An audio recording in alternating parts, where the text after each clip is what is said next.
તમારા બધાનું સ્વાગત છે મારી યુટ્યુબ ચેનલ કેપી હોમ ફૂડ્સમાં।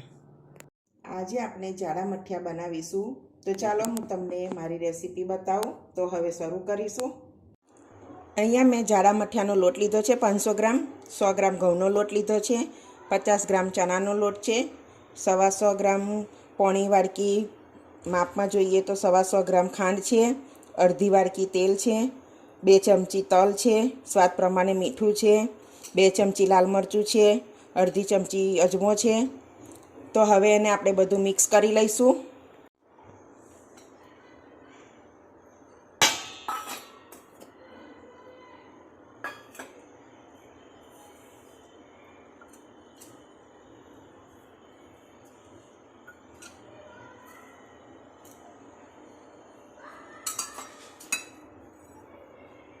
અજમો થોડો હાથથી મસળીને નાખી લેવાનો। તેલ ઉમેરી દઈશું। હવે આપણે ખાંડને થોડાક નરમ પાણીમાં પાણીમાં મિક્સ કરી લઈશું બરાબર। હવે બધા લોટ મિક્સ કરી લઈશું।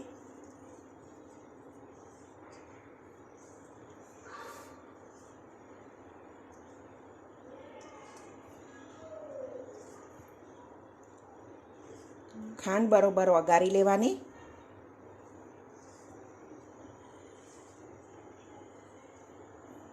લોટ બરાબર મિક્સ થઈ ગયો છે સરસ। લોટ બધો સરસ મિક્સ થઈ ગયો છે। હવે હું એને થોડું થોડું પાણી રાખીને થોડું બાંધી લઈશ। થોડું પાણી નાખવાનું।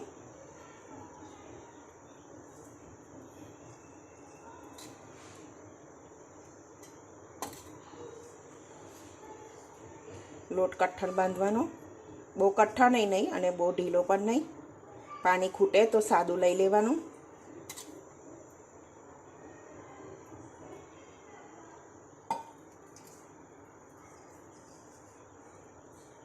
પાણીની જરૂર લાગે તો સાદું પાણી લઈ લેવાનું।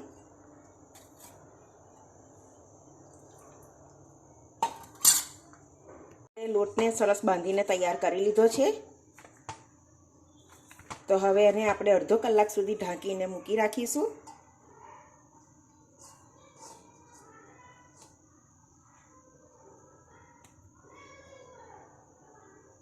આપણે લોટને જોઈ લઈશું।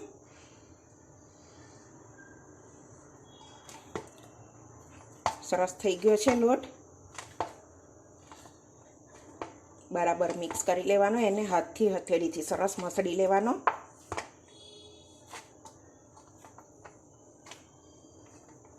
પછી એને થોડો હાથમાં લઈ અને નાના નાના ગુલ્લા કરવાના।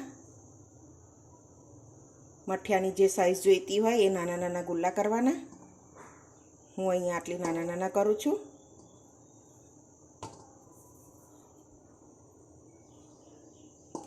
હું બધા ગુલ્લા કરી લઈશ આવી રીતે। હું અહીંયા તમને બીજી રીત પણ બતાવું છું। થોડો હાથમાં લોટ લઈ લેવાનો,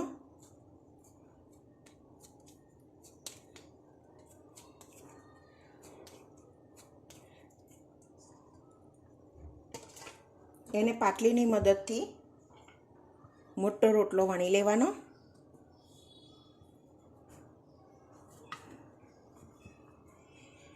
બહુ જાડો નહીં, બહુ પાતળો પણ નહીં, એવી રીતે વણી લેવાનો।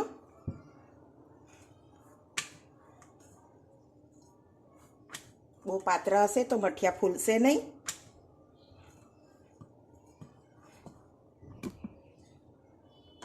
મેં અહીંયા આવી રીતે વણી લીધો છે। હવે આપણી પાસે એક નાની ડબ્બી એવી હોય, આગળથી ધાર હોય, એવી રીતે એને રાઉન્ડ શેપ કરી લેવાનો। હું આવી રીતે બનાવું છું।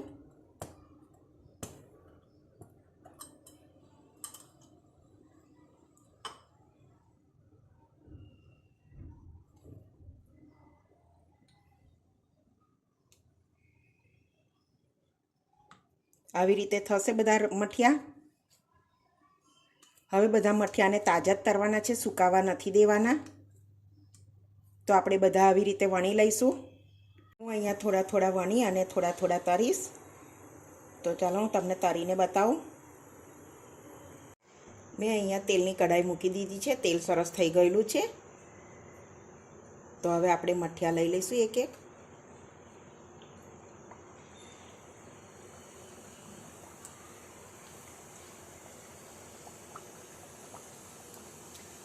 પહેલાં થોડી હાઈ ફ્લેમ પર તરવાના, પછી એને બધા મુકાઈ જાય અંદર, પછી એને ધીમો કરી દેવાનો ગેસ.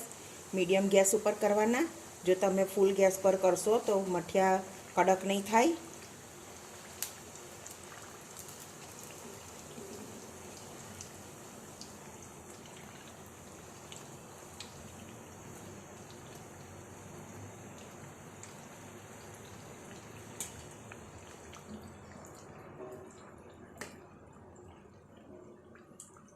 મઠિયા સરસ તરાઈ ગયા છે. જુઓ, હવે હું બધા મઠિયાને આવી રીતે તળી લઈશ.